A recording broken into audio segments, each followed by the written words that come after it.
بالله من الشيطان الرجيم. بسم الله الرحمن الرحيم. نحمده ونصلي ونسلم على رسوله الكريم. أما بعد فأعوذ بالله من الشيطان الرجيم. بسم الله الرحمن الرحیم. محترم ناظرین کرام، سیرت النبی صلی اللہ علیہ وسلم کورس کا آج ہمارا 15واں سبق ہے۔ آج کا سبق ہمارا فتح مکہ کے واقعہ سے شروع ہوتا ہے۔ صحیح قول کے مطابق ہجرت کے 8ویں سال 20 رمضان المبارک کو مکہ المکرمہ فتح ہوا، جس کا مختصر واقعہ یہ ہے۔ صلح حدیبیہ میں ایک اہم شرط یہ تھی کہ مسلمان اور کفار دونوں 10 سال تک آپس میں نہیں لڑیں گے، اور جو قبیلہ اس صلح نامہ میں جس قبیلے کے ساتھ ہونا چاہے وہ اس کے ساتھ ہو سکتا ہے۔ چنانچہ بنو خزاعہ مسلمانوں کے ساتھ اور بنو بکر کفار کے ساتھ ہو گئے تھے۔ ان دونوں قبیلوں میں کافی دشمنی تھی، اس لیے یہ لوگ اس معاہدے کو نبھا نہیں سکے، اور قریش کے حلیف بنو بکر کی ایک شاخ نے بنو خزاعہ پر حملہ کر دیا اور اس کے چند آدمیوں کو قتل کر دیا۔ نیز اس حملہ میں قریش نے ہتھیار کے ذریعے بنو بکر کی مدد کی اور رات میں چھپ کر جنگ میں بھی شریک رہے، جو صلح حدیبیہ کی شرط کے خلاف تھا۔ چنانچہ عمر بن سالم خزاعی اپنے چند ساتھیوں کے ساتھ آپ صلی اللہ علیہ وسلم کے پاس مدینہ گئے اور آپ صلی اللہ علیہ وسلم سے مدد مانگی۔ آپ صلی اللہ علیہ وسلم نے قریش کے پاس پیغام بھیجا اور اس پیغام میں 3 باتیں تھیں۔ نمبر 1 کہ وہ بنو خزاعہ کے مقتولین کی دیت دے دیں۔ نمبر 2 اگر دیت نہیں دیتے تو بنو بکر کا ساتھ چھوڑ دیں اور ان کو معاہدہ سے الگ کر دیں۔ نمبر 3 یا پھر صلح حدیبیہ کے معاہدے کو ختم کر دیں۔ قریش نے جلد بازی میں کہہ دیا کہ ہم پہلی 2 باتوں کو نہیں مانیں گے، البتہ ہم صلح حدیبیہ کے معاہدہ کو ختم کرتے ہیں۔ لیکن اس کے بعد قریش کو ندامت ہوئی اور انہوں نے ابو سفیان بن حرب کو مدینہ بھیجا تاکہ پھر سے معاہدہ کیا جائے۔ چنانچہ ابو سفیان مدینہ آئے اور تجدید معاہدہ کی درخواست کی، لیکن آپ صلی اللہ علیہ وسلم نے کچھ بھی جواب نہیں دیا اور یہ ناکام ہو کر واپس چلا گیا۔ اس کے بعد آپ صلی اللہ علیہ وسلم نے صحابہ کرام کو جنگ کی تیاری کا حکم دیا اور یہ تاکید کی کہ اس خبر کو قریش سے پوشیدہ رکھا جائے تاکہ ہم کفار پر حملہ اچانک کریں۔ تیاری مکمل ہونے کے بعد آپ صلی اللہ علیہ وسلم صحیح قول کے مطابق ہجرت کے 8ویں سال 10 رمضان المبارک بروز بدھ بعد نماز عصر 10,000 صحابہ کرام رضوان اللہ علیہم اجمعین کے ساتھ مکہ کے لیے روانہ ہوئے، اور راستہ میں مزید 2,000 مسلمان اور بھی شامل ہو گئے۔ اس طرح مسلمانوں کی کل تعداد 12,000 ہو گئی۔ آپ صلی اللہ علیہ وسلم جب مکہ کے بالکل قریب پہنچ گئے تو چند صحابہ کرام کو لشکر کے ایک حصہ کے ساتھ مکہ کے مختلف راستوں سے مکہ میں داخل ہونے کا حکم دیا اور انہیں یہ تاکید کر دی کہ جب تک کفار تم سے قتال نہ کریں اس وقت تک تم بھی ان سے قتال مت کرنا۔ چنانچہ وہ لوگ بغیر کسی قتال اور مزاحمت کے مکہ میں داخل ہو گئے۔ البتہ حضرت خالد بن ولید رضی اللہ تعالیٰ عنہ کے دستہ سے چند کفار کا مقابلہ ہوا اور انجام کار کفار ہی کو شکست ہوئی۔ آپ صلی اللہ علیہ وسلم مکہ میں بالائی حصے سے داخل ہوئے اور یہ اعلان کر دیا کہ جو شخص سفیان بن حرب اور حکیم بن حزام کے گھر داخل ہو جائے، جو شخص اپنے گھر کا دروازہ بند کر لے، جو شخص اپنے ہتھیار پھینک دے، جو شخص مسجد حرام میں داخل ہو جائے، وہ سب محفوظ و مامون رہیں گے، یعنی ان سے لڑائی نہیں کی جائے گی۔ مکہ میں داخل ہونے کے بعد سب سے پہلے آپ صلی اللہ علیہ وسلم مسجد حرام میں تشریف لے گئے۔ وہاں 360 بت رکھے ہوئے تھے۔ آپ صلی اللہ علیہ وسلم ان بتوں کی طرف لکڑی سے ایک اشارہ کرتے اور آیت پڑھتے تھے، جاء الحق وزهق الباطل ان الباطل کان زہوقا، حق آ گیا اور باطل مٹ گیا، یقیناً باطل مٹنے کی ہی چیز ہے، اور بت منہ کے بل گر پڑتا۔ حتیٰ کہ مسجد حرام بتوں سے پاک ہو گئی۔ اس کے بعد آپ صلی اللہ علیہ وسلم نے خانہ کعبہ کا طواف کیا اور 2 رکعت نماز پڑھی۔ پھر آپ صلی اللہ علیہ وسلم تشریف لائے اور کفار کے سامنے اللہ تعالیٰ کی وحدانیت بیان کی، اللہ تعالیٰ کی طاقت و قدرت، ناحق خون بہانے کی برائی، عدل و مساوات اور سرزمین مکہ کے محترم و معزز ہونے پر ایک مختصر تقریر کی۔ تقریر کے اخیر میں آپ صلی اللہ علیہ وسلم نے معافی کا عام اعلان فرما دیا۔ فتح مکہ کے موقع پر 2 مسلمان شہید ہوئے اور 12 کفار قتل کیے گئے۔ غزوہ حنین کا واقعہ۔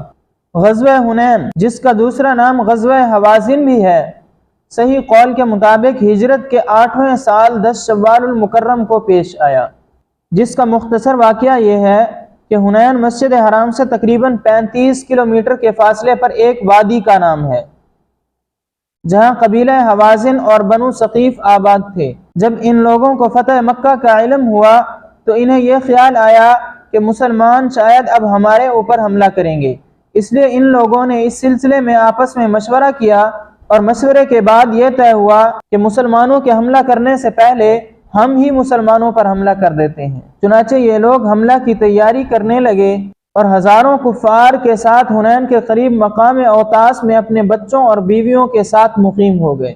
ان میں سے بہت سارے لوگ حنین اور اوطاس کی پہاڑیوں، گھاٹیوں اور تنگ راستوں میں چھپ کر بیٹھ گئے تاکہ جب مسلمان اس راستے سے آئیں تو مسلمانوں پر وہ لوگ یکبارگی حملہ کر دیں۔ آپ صلی اللہ علیہ وسلم کو جب اس کی اطلاع ہوئی تو تحقیق کے لیے حضرت عبداللہ بن ابی حضرت کو مقام حنین بھیجا۔ انہوں نے آ کر کہا کہ خبر سچی ہے۔ چنانچہ آپ صلی اللہ علیہ وسلم 12,000 مسلمانوں کے ساتھ مکہ سے روانہ ہوئے۔ زمانہ نبوت کے تمام غزوات کے مقابلے میں اس غزوے میں مسلمانوں کی تعداد زیادہ تھی، اس لیے بعض مسلمانوں نے یہ کہہ دیا کہ آج ہماری تعداد زیادہ ہے، اس لیے ہم لوگ ہی غالب آئیں گے۔ اللہ تعالیٰ کو یہ جملہ پسند نہیں آیا اور جنگ کے آغاز میں مسلمانوں کو شکست ملی۔ اس شکست کا ظاہری سبب یہ ہوا کہ نہ تجربہ کار اور نئے مسلمان نوجوان لشکر کے آگے آگے تھے۔ جب یہ لوگ حنین کے قریب پہنچے تو گھاٹیوں میں چھپے ہوئے کفار نے اچانک ان مسلمانوں پر حملہ کر دیا، جس کی وجہ سے یہ لوگ پیچھے ہٹنے لگے اور مسلمانوں کی فوج منتشر ہو گئی، حتیٰ کہ آپ صلی اللہ علیہ وسلم کے پاس صرف چند صحابہ بچ گئے۔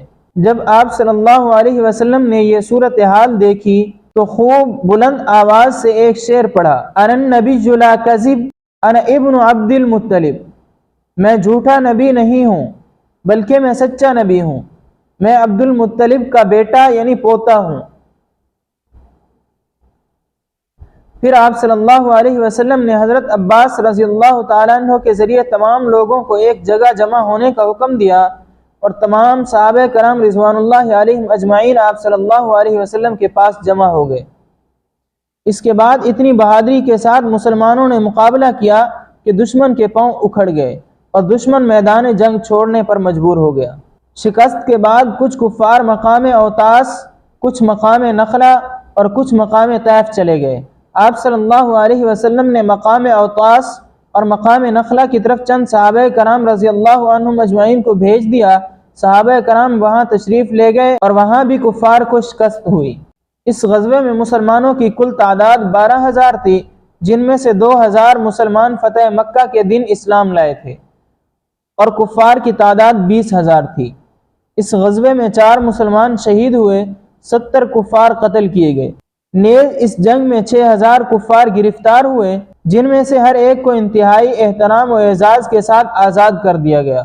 مال غنیمت میں 24,000 اونٹ، 40,000 سے زائد بکریاں اور 4,000 اوقیہ چاندی ملی، جن کو مسلمانوں میں تقسیم کر دیا گیا۔ غزوہ طیف کا مختصر تذکرہ۔ غزوہ طیف ہجرت کے 8ویں سال شوال المکرم میں پیش آیا، جس کا مختصر واقعہ یہ ہے، غزوہ حنین میں شکست کے بعد مالک بن عوف اپنی فوج کے ساتھ طائف چلا گیا۔ وہاں اس نے 1 سال کا غلہ جمع کر لیا اور قلعہ میں بند ہو کر مسلمانوں پر حملہ کی تیاری کرنے لگا۔ آپ صلی اللہ علیہ وسلم غزوہ حنین سے فارغ ہو کر 1,000 صحابہ کرام رضوان اللہ علیہم اجمعین کے ساتھ وہاں تشریف لے گئے۔ اور ان کے قلعہ کا محاصرہ کر لیا۔ صحابہ کرام منجنیق کے ذریعے کفار کے قلعے پر پتھر برساتے تھے اور کفار اپنے قلعہ کی دیواروں پر چڑھ کر مسلمانوں کی طرف تیر پھینکتے تھے۔ راجح قول کے مطابق 10 دنوں تک آپ صلی اللہ علیہ وسلم نے ان کا محاصرہ کیا، لیکن وہ لوگ قلعہ سے باہر مقابلہ کرنے کے لیے نہیں آئے، اس لیے آپ صلی اللہ علیہ وسلم وہاں سے واپس آ گئے۔ اس غزوہ میں تقریباً 12 مسلمان شہید ہوئے۔ غزوہ تبوک کا مختصر تذکرہ۔ غزوہ تبوک صحیح قول کے مطابق ہجرت کے 9ویں سال رجب کے مہینے میں جمعرات کے دن پیش آیا، جس کا مختصر واقعہ یہ ہے کہ آپ صلی اللہ علیہ وسلم کو یہ خبر ملی کہ روم کا بادشاہ ہرقل مدینہ پر حملہ کرنے والا ہے اور اس کے ساتھ دوسرے قبائل کے لوگ بھی شامل ہیں۔ نیز ہرقل نے اپنی فوجیوں کو 1 سال کا غلہ بھی دے دیا ہے تاکہ وہ جم کر حملہ کریں، اور 40,000 افراد پر مشتمل اس کے لشکر کا اگلا حصہ مقام بلقا تک پہنچ چکا ہے۔ اس خبر کے ملتے ہی آپ صلی اللہ علیہ وسلم نے صحابہ کرام کو جنگ کے لیے تیاری کرنے کا حکم دیا۔ اس وقت شدید گرمی تھی اور پھلوں کے پکنے کا زمانہ تھا۔ مسلمان سخت تنگ دستی اور فقر و فاقہ کی حالت میں تھے۔ لڑائی کے لیے مدینہ سے کافی دور جانا تھا، اس لیے آپ صلی اللہ علیہ وسلم نے صحابہ کرام کو چندہ اکٹھا کرنے کا حکم دیا۔ چنانچہ حضرت ابوبکر صدیق رضی اللہ تعالیٰ عنہ نے اپنا پورا مال، حضرت عمر رضی اللہ تعالیٰ عنہ نے اپنے مال کا آدھا حصہ، حضرت عثمان غنی رضی اللہ تعالیٰ عنہ نے 300 اونٹ اور 100 گھوڑے باساز و سامان، نیز 1000 دینار راہ خدا میں پیش کیا۔ اس کے علاوہ باقی صحابہ کرام رضوان اللہ علیہم اجمعین نے بھی جہاد کی تیاری کے لیے اپنے اپنے مال کا کچھ حصہ دیا۔ تیاری مکمل ہونے کے بعد آپ صلی اللہ علیہ وسلم ان سے مقابلہ کرنے کے لیے روانہ ہوئے اور مقام تبوک میں پہنچ کر وہیں پڑاؤ ڈال دیا۔ 20 دنوں تک آپ صلی اللہ علیہ وسلم مقام تبوک ہی میں رہے، لیکن دشمن مقابلے کے لیے نہیں آیا۔ اسی درمیان شام کے مختلف 3 شہروں کے حکمران آئے اور انہوں نے صلح کی پیشکش کر دی اور جزیہ دینا بھی منظور کر لیا۔ اس کے بعد آپ صلی اللہ علیہ وسلم وہاں سے بھی واپس تشریف لے آئے۔ غزوہ تبوک آپ صلی اللہ علیہ وسلم کی زندگی کا آخری غزوہ تھا۔ اس غزوے میں مسلمانوں کی تعداد 30,000 تھی، جن میں سے 10,000 صحابہ کرام گھوڑوں پر سوار تھے۔ آج کا سبق یہیں پر ختم ہوتا ہے۔ اللہ رب العزت سے دعا ہے کہ اللہ تعالی ہمیں رسول اللہ صلی اللہ علیہ وسلم کے نقش قدم پر چلنے کی توفیق عطا فرمائے۔